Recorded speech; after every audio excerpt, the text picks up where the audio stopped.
Radhe Radhe. Hello Google, Rathyatra কত সালে শুরু হয়েছিল? अरे कहना क्या चाहते हो। ভারতে রথযাত্রা উৎসবের সঠিক সূচনা সন তারিখ জানা না গেলেও এটি বহু শতাব্দী ধরে চলে আসছে।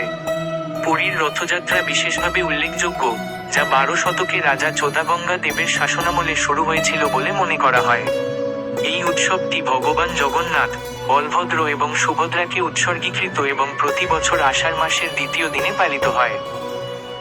মহেশের রথযাত্রা পশ্চিমবঙ্গের শ্রীরামপুরে অনুষ্ঠিত হয় এবং এটি পুরীর রথযাত্রার পরেই ভারতের দ্বিতীয় প্রাচীনতম রথযাত্রা। এটি 1396 খ্রিস্টাব্দ থেকে পালিত হয়ে আসছে এবং একটি মাসব্যাপী উৎসব ও মেলা অনুষ্ঠিত হয়।